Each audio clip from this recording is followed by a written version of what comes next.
Confirmation de commande. Je suis en capital et j'ai reçu la commande 18058 du projet.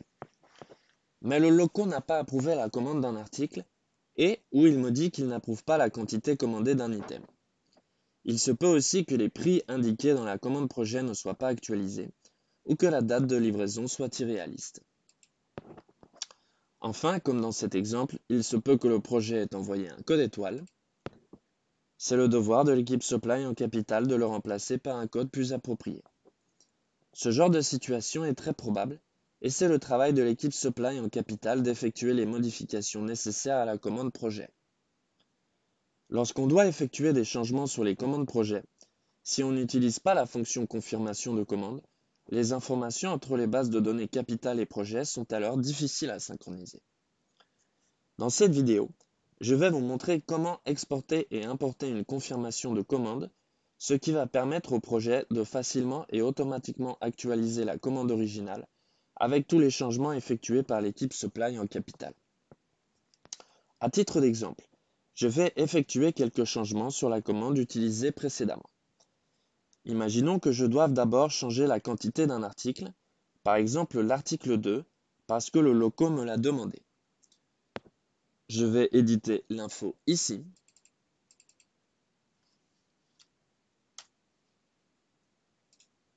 Et mettre des remarques.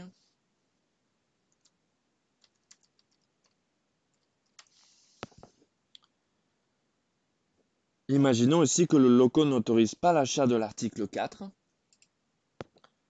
Je dois l'annuler. Attention, l'importation de la confirmation de commande ne va pas prendre en compte la suppression de la ligne. Pour annuler un article, il est donc préférable de mettre les quantités à 0. Je mets des remarques.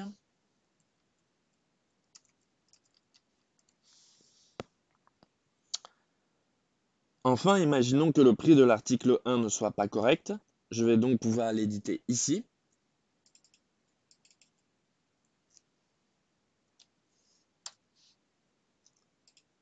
En mettant des remarques.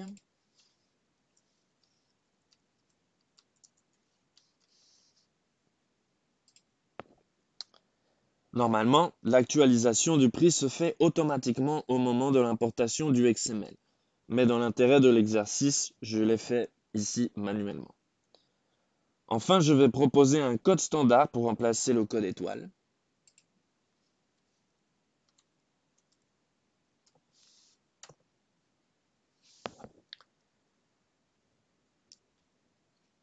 Pour terminer, je vais actualiser la date de livraison demandée qui est trop optimiste. Je peux insérer une remarque sortante pour résumer tous mes changements.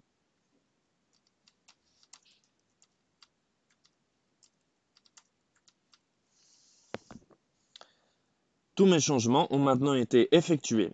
Je peux procéder à exporter la confirmation de la commande.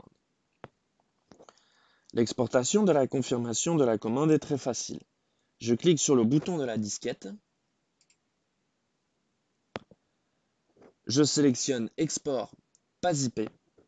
Je laisse le chemin d'accès et le nom du fichier par défaut.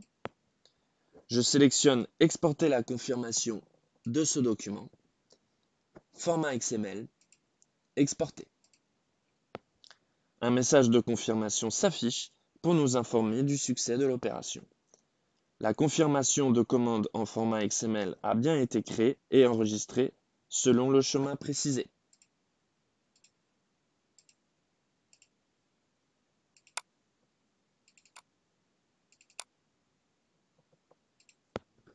Le fichier est facile à identifier, c'est celui qui commence par conf. Pour terminer le processus d'exportation de la confirmation de commande, il est aussi très important d'exporter le PDF de la confirmation de commande. C'est très important, car c'est le seul moyen pour le projet d'avoir accès au narratif des explications de changement.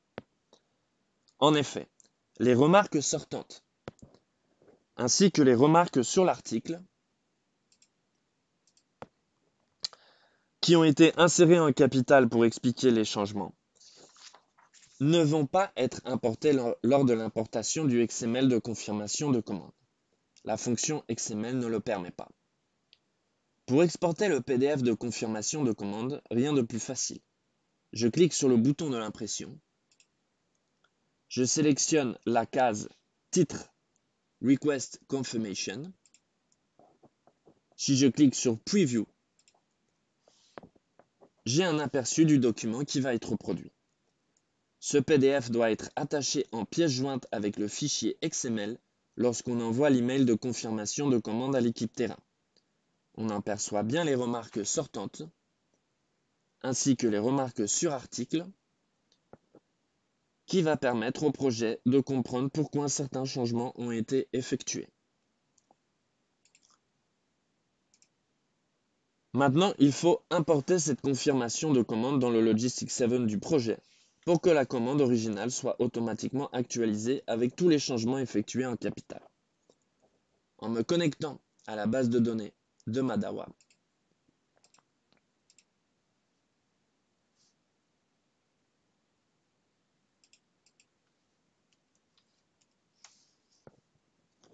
je vais sur ma commande 1858. Je clique sur le bouton de la disquette.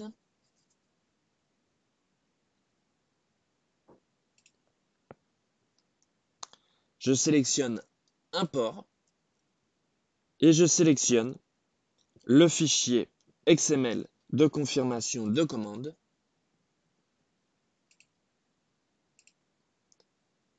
Je sélectionne l'option Fichier XML envoyé par la capitale pour confirmer le document sortant courant. Importer. Un message apparaît résumant toutes les modifications effectuées par la capitale et on a la possibilité d'accepter ces changements ou pas. Si j'accepte, un message de confirmation s'affiche pour indiquer que toutes les modifications effectuées par la capitale ont été actualisées avec succès.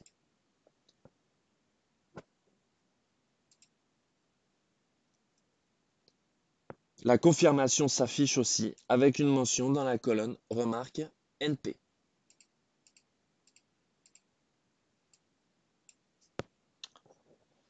Pour terminer le processus d'actualisation de ma commande originale, je vais consulter le PDF de la confirmation de commande pour bien comprendre l'origine des changements effectués.